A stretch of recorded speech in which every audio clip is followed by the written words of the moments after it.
Esta noche, en el sur de la frontera, buscan reducir la migración irregular en Nueva Concepción. Más de 67,000 hondureños retornados en 2022. FAO habla de más de 50 millones de personas que pasan hambre en América Latina y el Caribe. Biden busca blindar el programa DACA ante desafíos legales. Muy buenas noches, ¿qué tal? ¿Cómo están? Qué gusto que nos acompañen. Bienvenidos a una nueva edición de Al Sur de la Frontera. Yo soy Roxana Webb y en la próxima hora, como todos los domingos, vamos a hablar de migración. Comenzamos. El gobierno de Estados Unidos junto a la Organización Internacional de Migraciones y la Alcaldía de Nueva Concepción suman esfuerzos para reducir la migración irregular y apoyar la reintegración de personas migrantes. La migración irregular ha sido frecuente en Nueva Concepción de Chalatenango, por lo que es uno de los 25 municipios que registran mayor flujo de personas retornadas. Por ello, el gobierno de Estados Unidos, junto a la Organización Internacional para las Migraciones y la Alcaldía Municipal, buscan alternativas para que los salvadoreños desistan de cruzar las fronteras arriesgando su vida. Nueva Concepción ha sido uno de los municipios a nivel nacional con más emigración hacia otros países de una forma ilegal. Entonces, tenemos altos índices de gente que ha sido retornada, algunos que se quedan a medio camino y han regresado, otros que han sido deportados por estar allá de una forma ilegal. De acciones enfocadas en la prevención de la migración irregular, en acciones también de atención inmediata a la movilidad, como la migración de retorno, la migración en tránsito, el desplazamiento forzado, y también una atención particular a la reintegración, a todos los salvadoreños que vuelven. La encargada de negocios de la Embajada de Estados Unidos dijo que con la instalación de la Mesa Interinstitucional de Atención a Personas Migrantes Retornadas podrán brindarse mayores oportunidades para los salvadoreños. Este equipo va a escuchar todas las voces, colaborar y generar más oportunidades aquí mismo, en su municipio. Hay un futuro para ustedes aquí en El Salvador.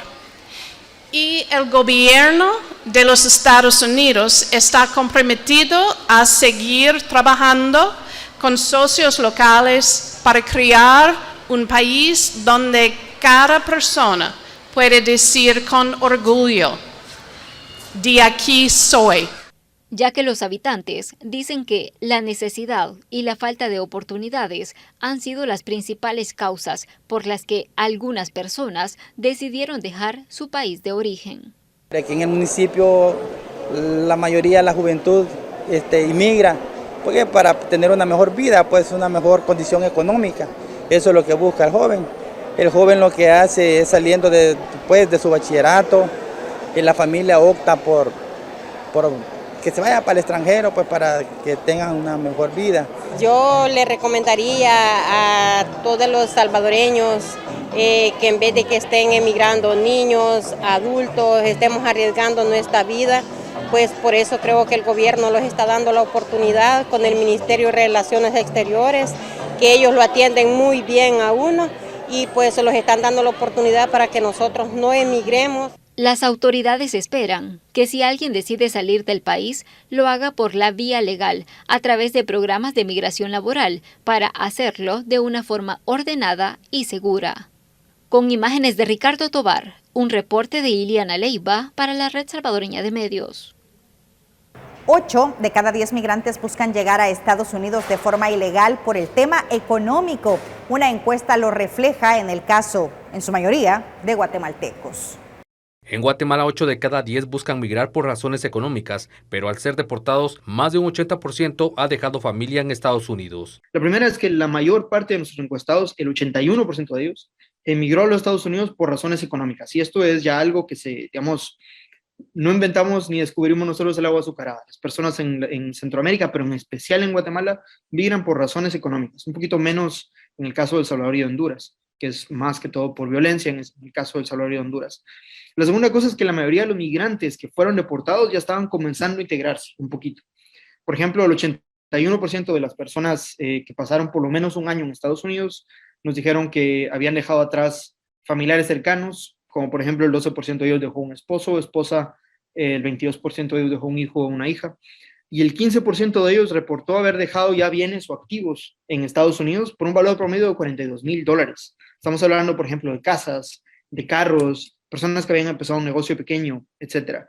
Y entre las habilidades, digamos, laborales más importantes que podemos detectar es que el 83% de las personas que pasaron por lo menos un año en Estados Unidos reportó haber mejorado su calidad de inglés. Pero al llegar a territorio nacional, la situación se complica para encontrar empleo y la necesidad de volver con su familia a Estados Unidos. ¿Quiénes quieren volver a migrar? Lo que nosotros descubrimos es que las personas que quieren volver a migrar son aquellas personas que buscan ya sea la reunificación familiar o que buscan mejorar su condición económica.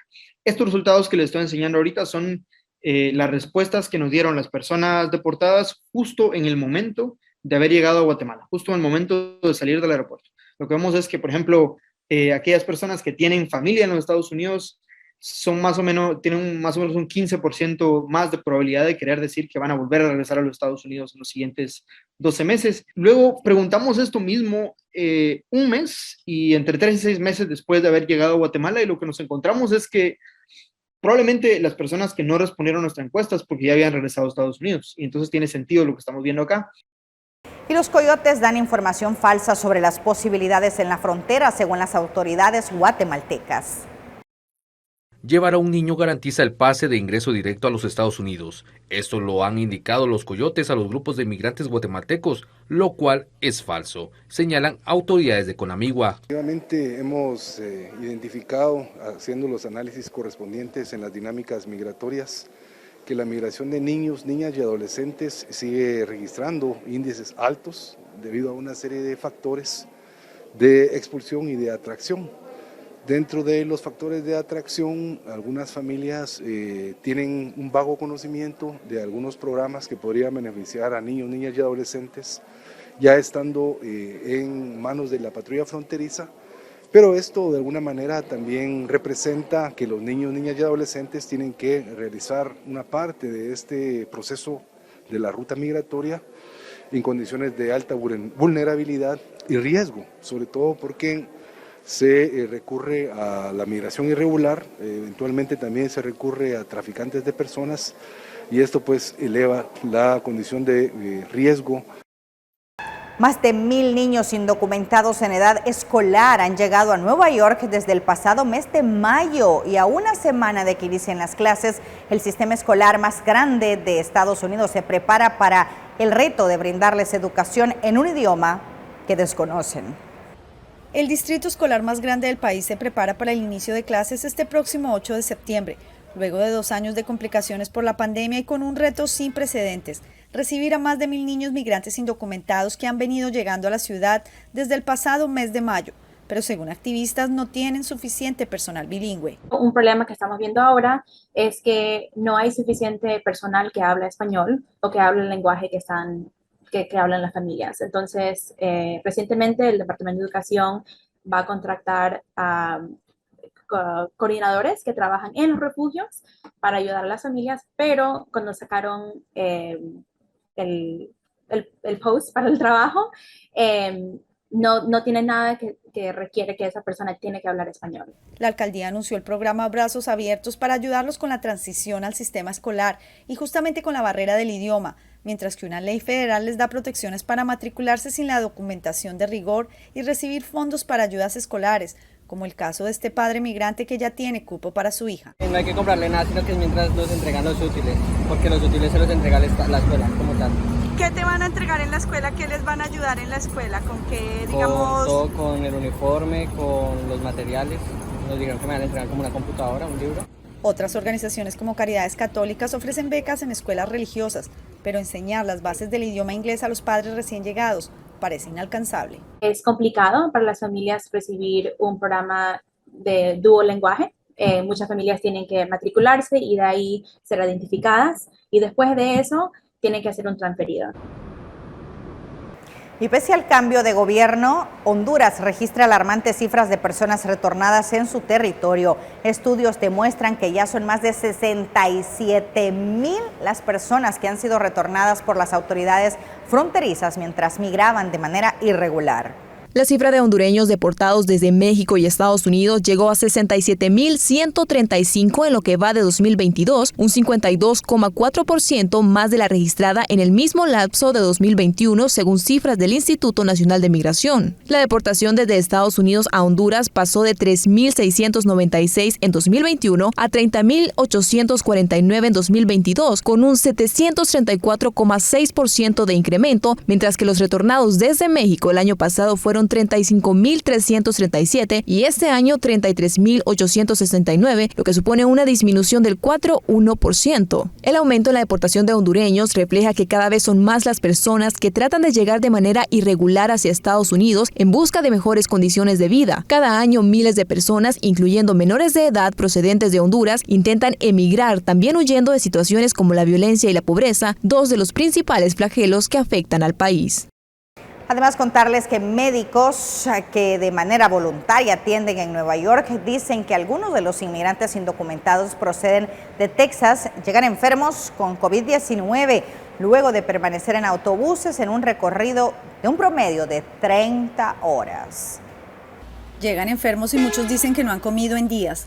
Esa es la condición de los migrantes indocumentados que desembarcan en Nueva York, luego de un trayecto en autobús de un promedio de 30 horas desde Texas, según describe esta médica voluntaria. Están viniendo enfermos, algunos tienen fiebre por infecciones, ya sea neumonía, ya sea casos de COVID, algunos vienen con COVID y algunos otros vienen con deshidratación, fatiga extrema, con condiciones llamadas rhabdomiólisis, donde los músculos se rompen porque ha caminado tanto tiempo. Sin embargo, el gobernador de Texas, Greg Abbott, publicó en la columna de opinión del New York Post en días pasados que estas eran afirmaciones fabricadas del alcalde Eric Adams y que a los migrantes se les proporciona agua y comida en todo el viaje. Yo he visto pacientes que me han dicho que por 4 y 5 días no han comido ni han bebido nada. Entonces se puede estar hablando algo allá y está ocurriendo otra realidad. Luego de recibir cuidados médicos e inscribirlos en el sistema de salud de la ciudad, la necesidad más inmediata es obtener un permiso de trabajo, algo para lo que el gobierno local no tiene potestad. Resulta que ese permiso tiene que venir del gobierno federal, porque son permisos de trabajo federales. Por eso les enviamos una carta. Vamos a una pausa comercial, pero volvemos con más en Al Sur de la Frontera.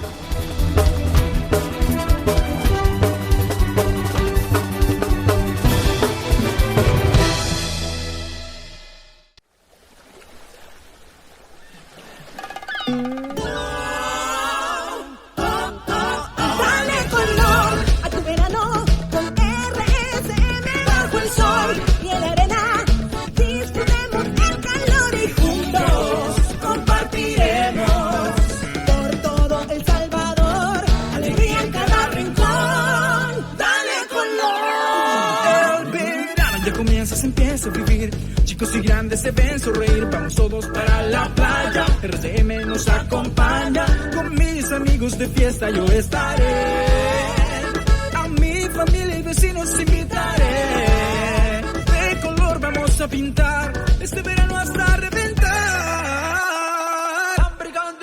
Dale color a tu verano con RSM bajo el sol y en la arena.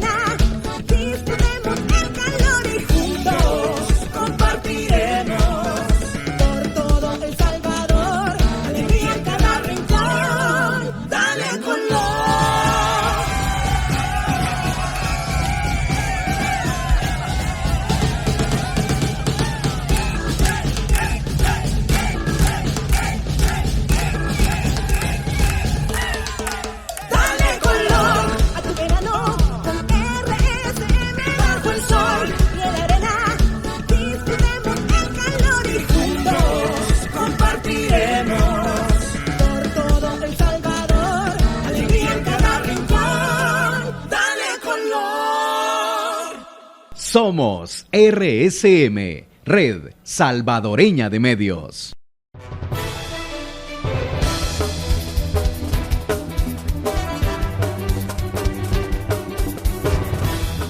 Gracias por continuar con Al Sur de la Frontera. Es momento de saludar a nuestro colega, el periodista de la red de noticias Salvavisión, Ernesto Cornejo. Él le da cobertura al fenómeno de la migración y nos tiene importante información que compartir. Ernesto, buenas noches, te escuchamos.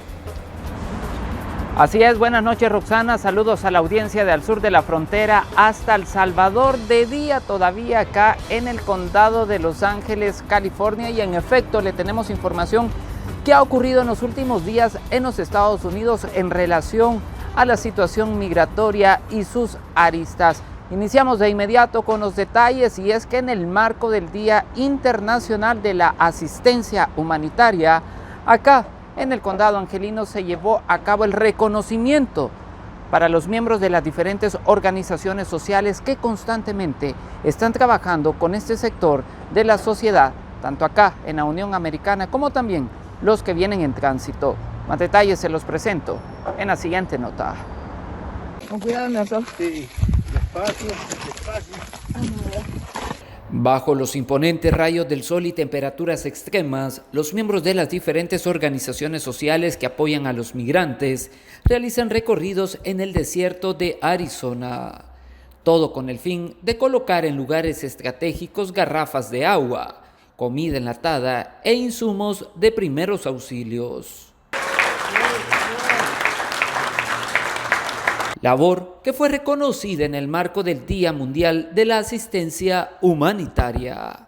El reconocimiento a este bastión de líderes del sur de California y de Centroamérica que desinteresadamente contribuyen a la labor humanitaria, no solo en la frontera entre México y Estados Unidos, pero en toda la ruta del migrante, desde el Triángulo Norte de Centroamérica hacia la frontera sur de Estados Unidos con América Latina. Es un merecido verdaderamente reconocimiento para ellos por su labor humanitaria, y se agradece, pues venga de donde venga, el reconocimiento. Para algunos su trabajo también se ha enfocado en los albergues que se encuentran en las diferentes fronteras entre México y los Estados Unidos, lugar que aseguran día con día se enfrentan a condiciones muy precarias. La verdad, Ernesto, la verdad que es una bendición y un privilegio poder visitar a nuestra gente en nuestros albergues. Es una labor que se viene haciendo por varios meses, por varios años, y nos hemos enfocado más en los últimos tiempos, tomando en cuenta que estamos en tiempos de pandemia, tiempos difíciles. Entonces nosotros como fundaciones, como organizaciones, como líderes comunitarios, estamos visitando los albergues en Tijuana. En diferentes áreas les estamos apoyando con ropa, víveres, medicinas. Incluso hemos también llevado algunas brigadas médicas ayudando con cuestiones, medicamentos básicos, consultas generales. Reiteraron que su trabajo seguirá siendo ejecutado desde los diferentes escenarios y esperan que más organizaciones se puedan sumar a esta noble labor. Informó Ernesto Cornejo para la red de noticias Albavisión desde Los Ángeles, California. Y bueno, también contarte que el mundo se dirige a una crisis global de alimentos sin precedentes según la FAO y el Programa Mundial de Alimentos, y esto generaría más inmigración. Más de 828 millones de personas padecieron hambre en todo el mundo en 2021, según el reciente informe de Seguridad Alimentaria y Nutrición de la Organización de Alimentos y Agricultura, conocida como FAO por sus siglas en inglés. La crisis global de alimentos representa una clara amenaza a la paz y a la seguridad que no hemos visto en décadas. Solo en América Latina y el Caribe, más de 56 millones de personas padecieron de hambre en 2021, una de las cifras más altas a nivel global. Para empeorar las cosas, el calor intenso y otros fenómenos meteorológicos extremos están arruinando las cosechas en todo el mundo. Esta es una emergencia y nunca en mi carrera había visto una crisis de seguridad alimentaria como esta. Lo que más preocupa a los organismos internacionales es que en la región más de 268 millones de personas padecen inseguridad alimentaria. Esto quiere decir que no tienen acceso a alimentos en la cantidad y calidad necesarios para garantizar un buen desarrollo. Por eso que en América Latina y el Caribe los niveles promedio de inseguridad alimentaria afectan a 4 de cada 10 personas y estos niveles están por sobre el promedio mundial. Pero este retroceso no es nuevo en la región. Entre 2014 y 2015 los indicadores de hambre y de inseguridad alimentaria venían creciendo en el continente hasta que en el 2019 la pandemia de COVID-19 profundizó las desigualdades. América Latina y el Caribe viene mostrando un empeoramiento de estos indicadores desde 2014-2015, donde ya se venía viendo un estancamiento de los indicadores que venían mejorando años anteriores, pero entre 2019 y 2021 es cuando se ven los mayores incrementos en el contexto de la pandemia.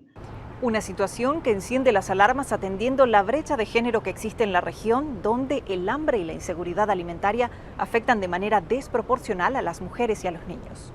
Las mujeres padecen más inseguridad alimentaria que los hombres y esto también se presenta a nivel mundial. Sin embargo, esta brecha es mayor para América Latina y el Caribe. ¿Y qué hay de los niños?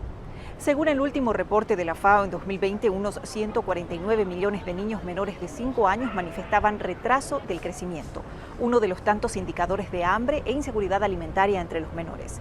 Pero con la crisis global de alimento crece el temor de un impacto desproporcional, por lo que las autoridades anuncian medidas para mitigar la situación. También estamos brindando asistencia para niños con desnutrición severa, incluidos $200 millones para UNICEF, lo que expandirá drásticamente la producción y distribución de los llamados alimentos terapéuticos listos para usar, productos estables que pueden ayudar al 90% de los niños con desnutrición severa a sobrevivir.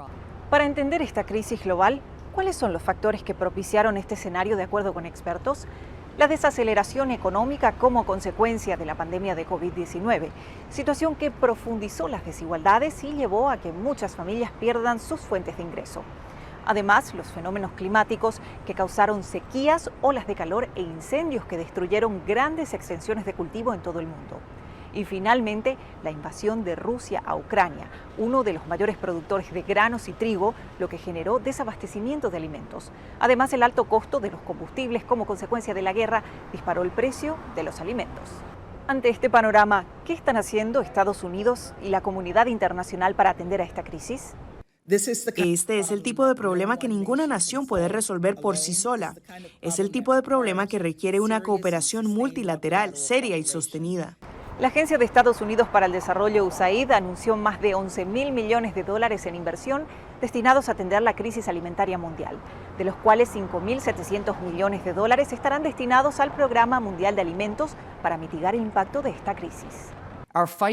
Nuestra lucha contra la crisis mundial de seguridad alimentaria tiene 3 frentes principales: distribuyendo rápidamente ayuda humanitaria de emergencia, realizando inversiones sostenidas en productividad agrícola y diplomacia concertada, para que organicemos una respuesta global a lo que es una crisis global.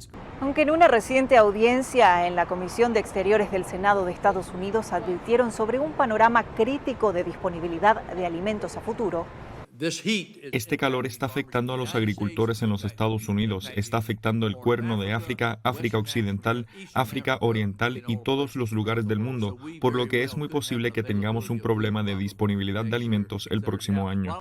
La reciente salida de un barco cargado de granos del puerto ucraniano de Odesa a inicios de agosto como parte de los acuerdos diplomáticos entre varios países de la comunidad internacional y la ONU abre una luz de esperanza para que los más de 20 millones de toneladas de alimentos guardados en silos y puertos en Ucrania encuentren su destino en las comunidades que más lo necesitan.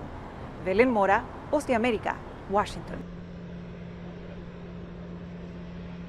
Y seguimos con más detalles, y es que conocimos la historia de algunas personas que por más de 10 años se han dedicado a la labor comunitaria acá en los Estados Unidos, principalmente en el estado de California. Desde hace una década, Walter Vázquez, de origen guatemalteco, ha sumado esfuerzos para contribuir con asistencia humanitaria a las personas migrantes que emprenden el viaje de manera irregular hacia los Estados Unidos. Labor que lo ha llevado a obtener algunos reconocimientos por entidades que velan por los derechos de estas personas. Hemos estado haciendo desde 2011 en esa crisis de la frontera entre Estados Unidos y México, que sin duda alguna es cada día más fuerte y más impactante. Eso es lo que nos ha traído por más de una década a servirle a esas personas, a esos niños bastante vulnerables en la frontera sur de México. Las mujeres también han tenido una participación importante. Algunas de ellas, su labor se ha centrado en los más necesitados en sus países de origen. Y otras, por su parte, desde sus puestos de trabajo, han buscado alternativas para favorecer a las familias inmigrantes. Una de las cosas que recién hicimos era después de enero, cuando no había oportunidad de tomar la prueba de COVID, y mucha gente de nuestra comunidad no tenía dinero para tomar la prueba y recibir los resultados luego para regresar a trabajar o a la escuela. Y yo personalmente fui con Sheriff Villanueva y le pedí que por favor nos ayudara con recursos para nuestra comunidad latina, para ver si podemos ayudar en la manera de que podemos poner COVID testing en el condado. Y con decirle que una semana yo hablar con él, tuve yo 8. Y en un mes teníamos 24 lugares donde nuestra comunidad podía tomarse una prueba de COVID y tener los resultados durante una hora. En realidad es una experiencia increíble, es hermoso, es algo que te llena de emoción, te toca el corazón, porque lo que hacemos lo hacemos de buena voluntad. Y es increíble ver cómo un poquito para otras personas, es verdad, de otras nacionalidades, puede ser mucho. Y estamos bien agradecidas con Dios, especialmente, y con todo este grupo de personas que nos reunimos y todos hacemos la gran fuerza para poder ayudar a la comunidad. Acompañarnos a Tijuana, que es la sede donde vienen todos nuestros paisanos centroamericanos, los inmigrantes, y ustedes se van a dar cuenta de la verdadera necesidad que tienen. Más niños, encontramos muchos albergues que hay 1,400 centroamericanos y ellos necesitan de todo nuestro apoyo. Reiteraron que seguirán buscando la forma para ayudar a este y a otros sectores más de la sociedad que hoy por hoy se están enfrentando a las difíciles condiciones de vida. Informó Ernesto Cornejo para la red de noticias Albavisión desde Los Ángeles, California. Y apoyar a mujeres emprendedoras es una de las variadas estrategias de Estados Unidos para atacar las causas fundamentales que impulsan la migración en los países del Triángulo Norte. 65 emprendedoras salvadoreñas se graduaron de diferentes programas patrocinados por la Embajada de Estados Unidos en El Salvador. Las mujeres recibieron formación en cómo lanzar su propia empresa, manejar sus redes sociales, formular estrategias de crecimiento económico, mercadeo y otros temas. El programa primero me ordenó, me hizo conocer la importancia de llevar las finanzas ordenadamente, de no descuidar un centavo. La principal diplomática estadounidense en El Salvador, Catherine Duholm, participó en el evento. Nos sentimos muy orgullosos de apoyar a estas increíbles mujeres, porque lo que ustedes hacen va a transformar sus vidas, las de sus familias, sus comunidades y su país. Los programas ofrecidos a las emprendedoras fueron gratuitos. Algunas de ellas recibieron además un capital semilla. Estamos trabajando por hacer realidad nuestro sueño de montar una empresa que en un futuro próximo se convierta en una fuente de trabajo. Entonces, a raíz de esto, nosotros lo que pretendemos es posicionar la marca a nivel nacional, en un mediano plazo poder exportar en Centroamérica. La vicepresidenta Kamala Harris anunció en junio nuevos compromisos de apoyo al empoderamiento económico de las mujeres en América Latina para crear oportunidades económicas en el norte de Centroamérica. Claudia Saldaña, Voz de América, El Salvador.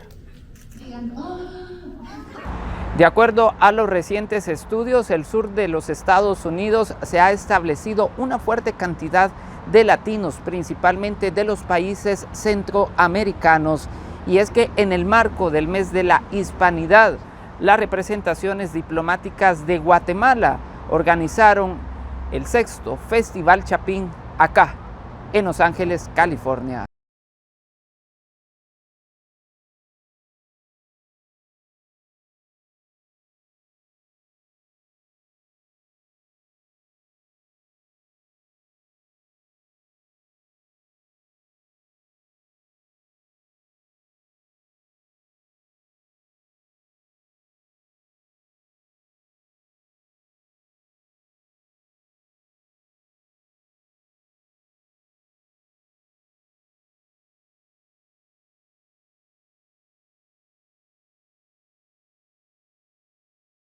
Gran alegría y una gran emoción porque a través de venir a exponer y buscar estos espacios de comercialización aquí en Los Ángeles, California, tiene dos objetivos principales. Una de las primeras es primero traer la diversidad de productos que elaboradas por manos de mujeres y hombres guatemaltecas y guatemaltecos.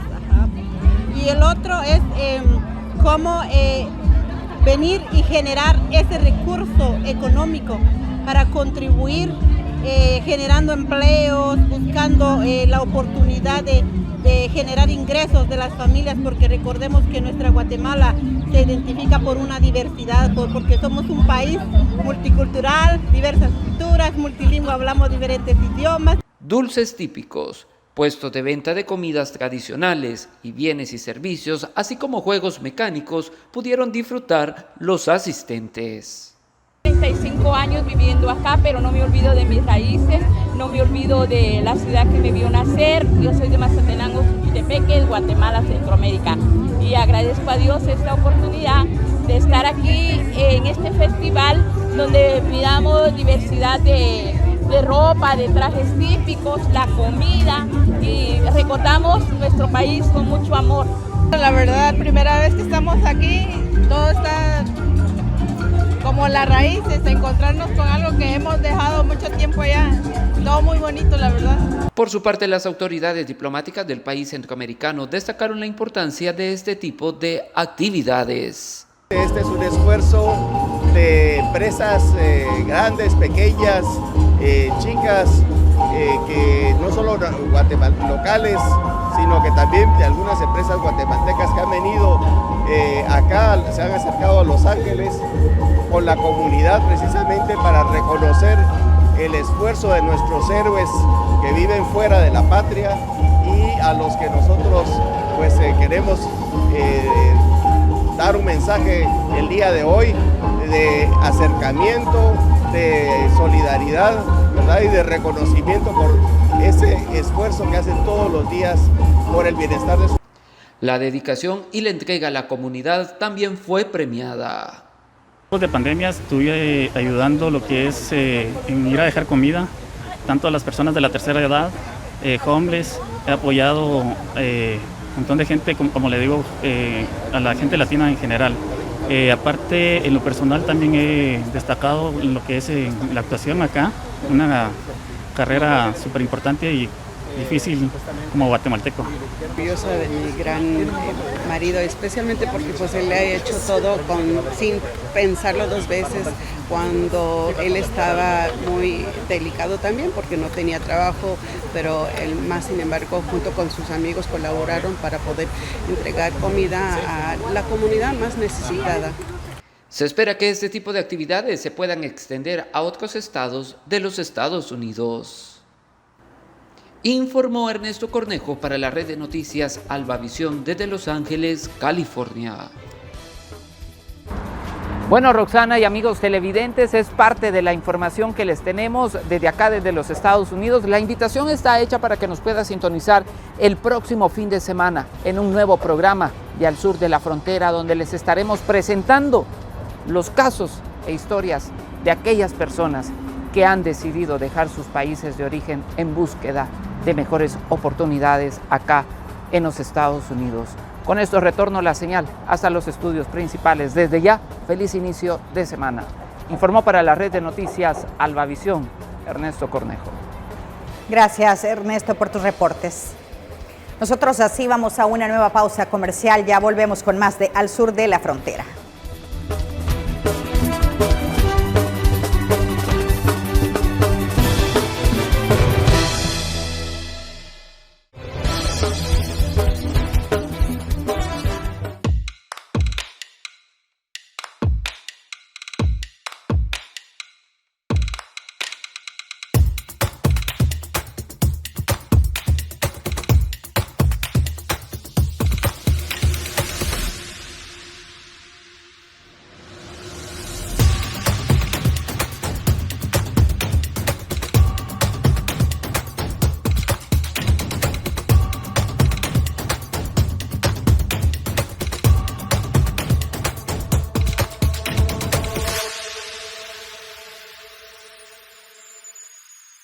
El 12 va con vos.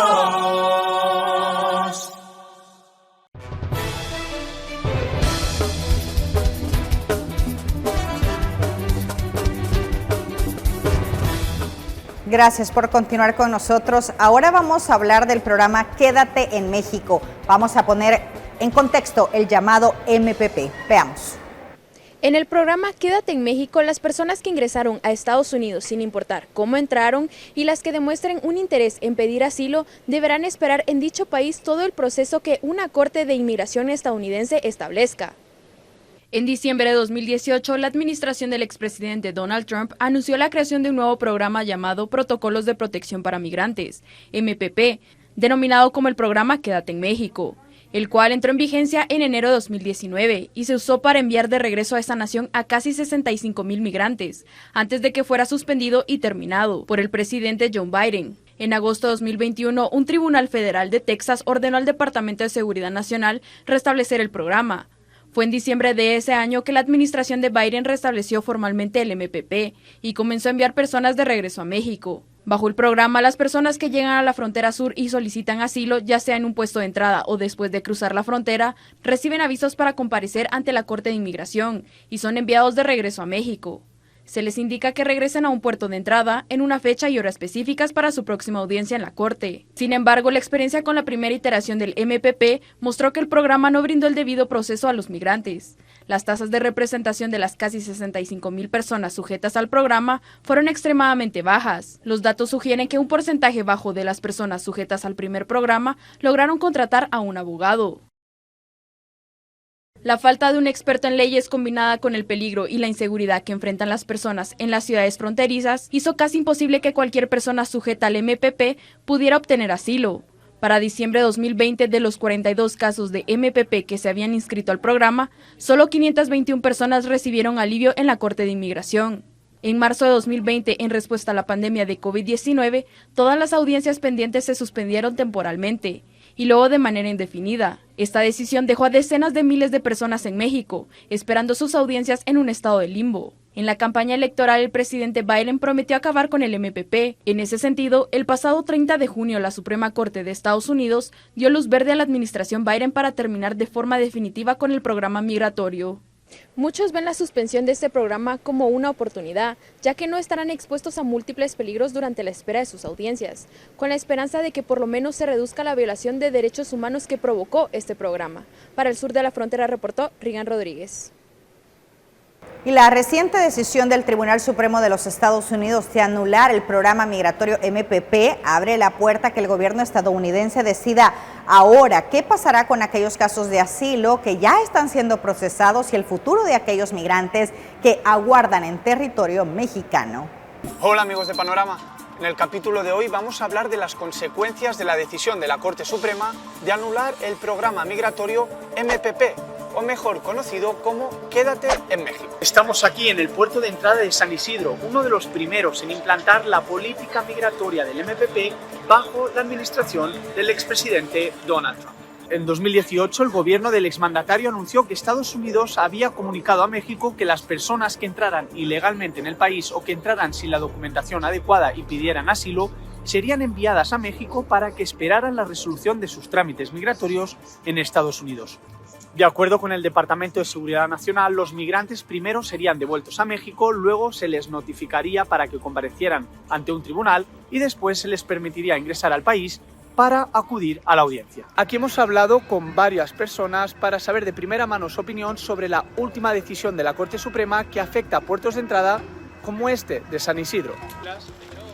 Ella es Madeleine Rodríguez, una chica mexicana que cruza cada día de Tijuana a San Diego para trabajar en Estados Unidos. Sí, a mí me parece muy bien que cada persona pueda tener una oportunidad de venir y hacer su vida en Estados Unidos. Porque yo creo que en Estados Unidos pues hay muchas oportunidades para poder vivir bien y poder recibir mejor educación, así que yo creo que todo el mundo se merece una oportunidad de eso. Diana, por su parte, notó el incremento de migrantes centroamericanos en Tijuana. Sí, hay mucha gente que se quedó en Tijuana y como le vuelvo a repetir, bienvenidos. Tijuana también es una ciudad que nos dio muchas oportunidades. La mexicana abre las puertas a migrantes trabajadores. los inmigrantes son bienvenidos siempre y cuando vengan a trabajar y aportar cosas buenas, porque si no, pues mejor que se queden en su país. Si van a ser malvivientes, si van a hacer daños, si van a ser delincuentes, pues mejor que se queden allá. A escasos metros, en la ciudad fronteriza de Tijuana, el activista José Luis Pérez Canchola teme que la presión de los conservadores en Estados Unidos surta efecto. Hay una posición muy enérgica de los republicanos de no terminar con el MPP. Por el momento, México seguirá acogiendo a los migrantes que sean rechazados en la frontera estadounidense, de acuerdo con el cónsul de México en San Diego, Carlos Gutiérrez. La colaboración de México en este esfuerzo debe ser vista como un esfuerzo por proteger los derechos humanos de estos migrantes de terceros países. El abogado migratorio Camilo Espinosa nos cuenta qué significa el fallo de la Corte Suprema sobre el programa MPP. El fallo en cierta manera no va a la legalidad de la ley en sí, de la política en sí, sino va más bien el poder que tiene el Ejecutivo y el presidente para tomar este tipo de decisiones. El letrado cree que esta decisión impactará a miles de solicitantes de asilo. Creo que ese tipo de ley va a impactar a miles de personas del cual van a poder aplicar y no necesariamente tienen que irse a su país, tienen que irse a México para poder llegar y esperar una respuesta por parte del gobierno americano. Las organizaciones por los derechos de los migrantes en Estados Unidos han recibido esta noticia con los brazos abiertos. Esta noticia la recibimos con gran interés y esperanza porque es un gran repudio a esa política xenofóbica y racista que están implementando en este país contra las comunidades inmigrantes, comunidades tan importantes para la economía y el crecimiento de este país. El inminente fin de este programa ocurre cuando se registran cifras récords de cruces en la frontera sur del país.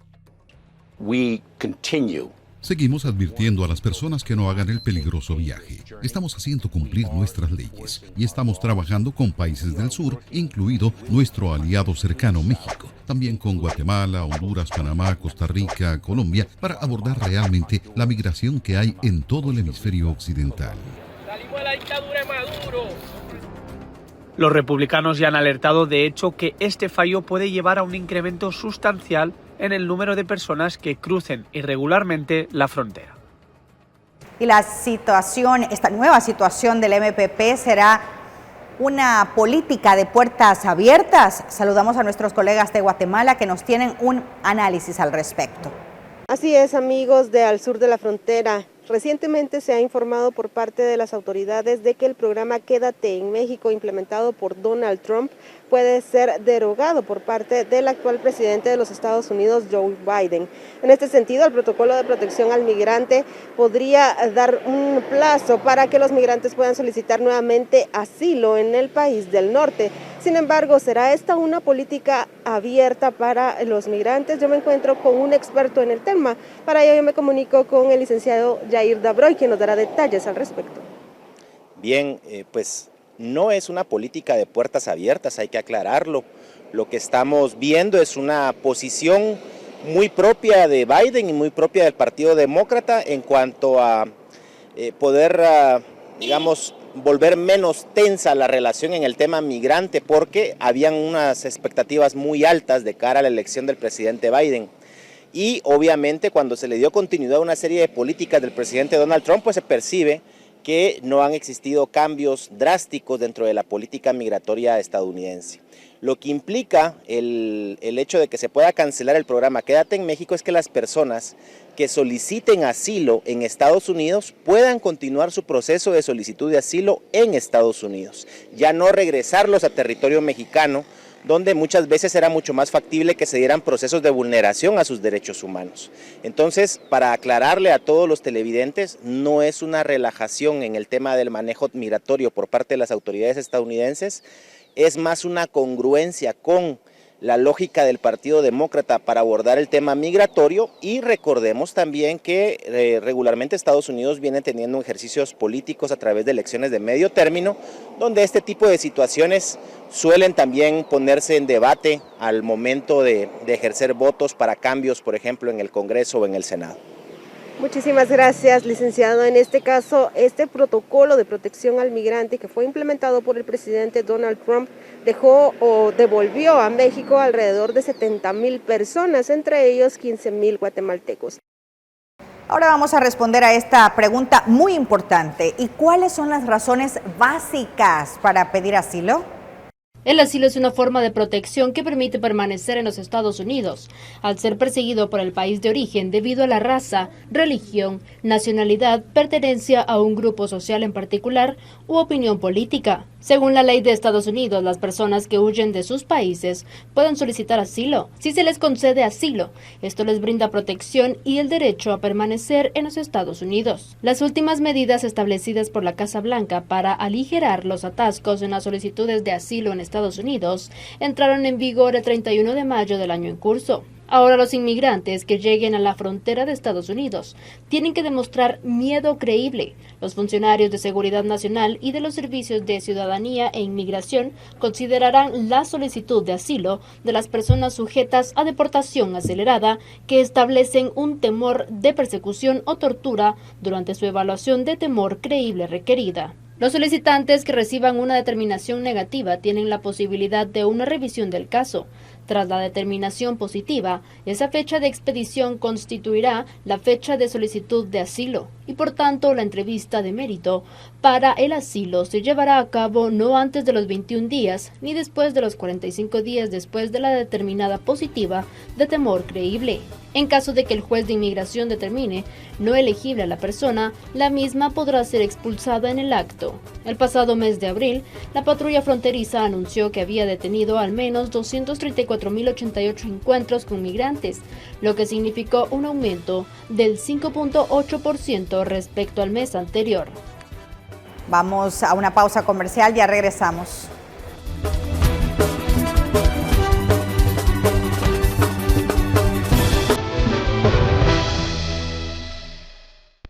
El mundo se ha vuelto tan pequeño que cabe en la palma de tu mano.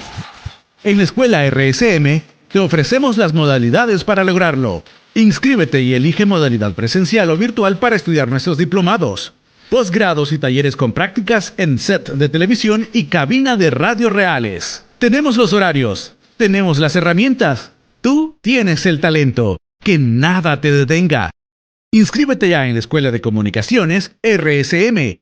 Llámanos al 2560-1211 o escríbenos al 7697-1258 y visita nuestro sitio web www.escuelarsm.com. El futuro está aquí. ¿Qué esperas para conquistarlo?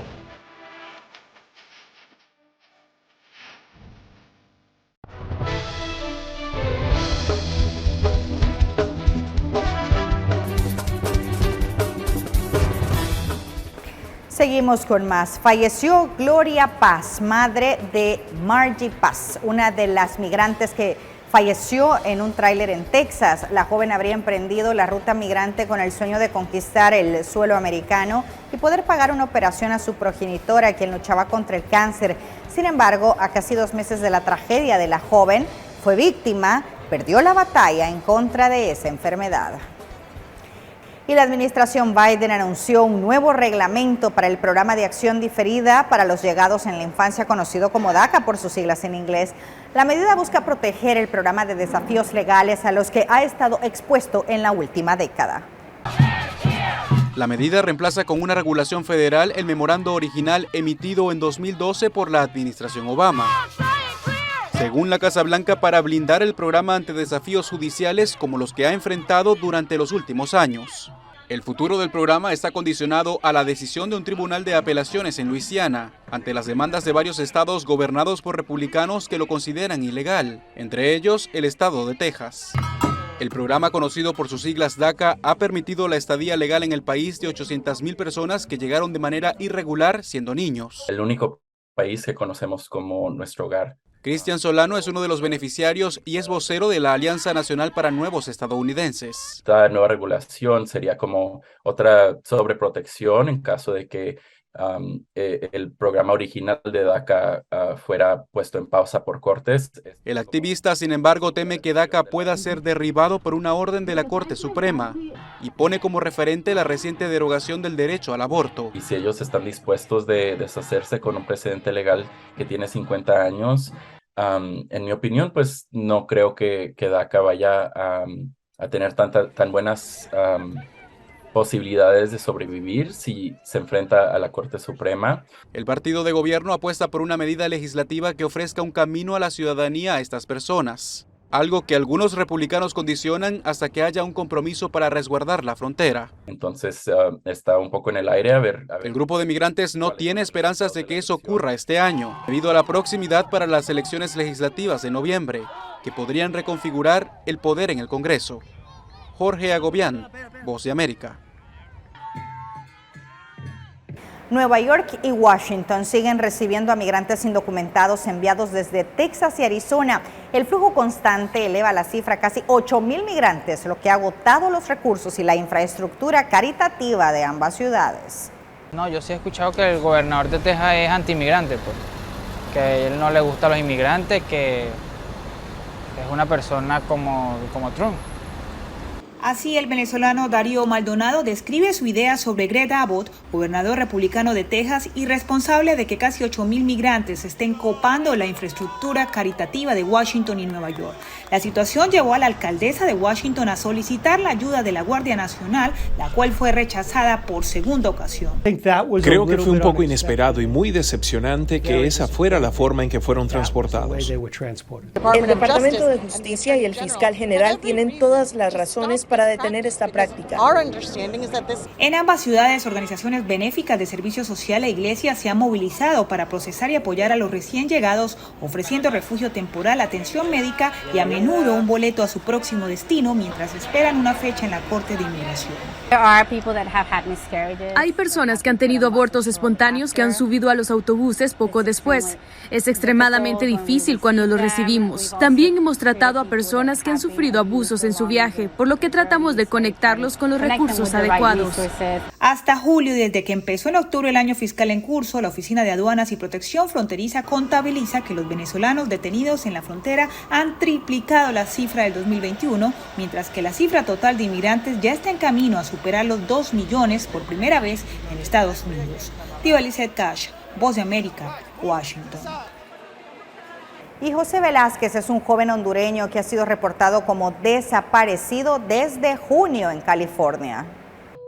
José Antonio Velázquez es un joven hondureño que desapareció desde el pasado 27 de julio en el condado de Ventura, en California, Estados Unidos. Desde entonces, sus amigos y familiares están desesperados buscándolo y solicitando información que les pueda ayudar a dar con él. Todo aquel que sepa de mi muchacho, de José, por favor, que nos haga llegar noticias, que se apiaden de nosotros, que ya no aguantamos este dolor y esta incertidumbre que estamos pasando, dijo la madre del joven. Según los datos que brindaron la última vez que hablaron con él, dijo estar muy bien y con mucho trabajo, pues labora como contratista de construcción en ese país. La madre del hondureño de 35 años explicó que la noche del 27 de julio lo vieron en un bar departiendo con algunos de sus amigos y tomándose unas cervezas. Los familiares ofrecieron una recompensa de $25,000 a quien pueda ofrecer información de primera mano sobre el paradero de José Velázquez, originario de Tegucigalpa. Velázquez llegó a los Estados Unidos hace 20 años, mientras que su familia inmigró hace 30. Por favor, les pido que me ayuden a encontrar a mi muchacho. En el nombre de Jesucristo se los imploro, manifestó entre lágrimas la madre del hondureño. El condado de Ventura publicó un afiche de búsqueda con las características del capitalino para quienes lo hayan visto. El aviso de la oficina del sheriff describe a Velázquez como una persona hispana de 5 pies de estatura, 170 libras de peso, color de ojos café y pelo negro. El joven fue visto la última vez cerca de Jan's Marketplace en la ciudad de Thousand Oaks. Las personas que tienen información de José Antonio Velázquez pueden comunicarse con sus familiares al número 571-330-3430 o al 805-428-1483.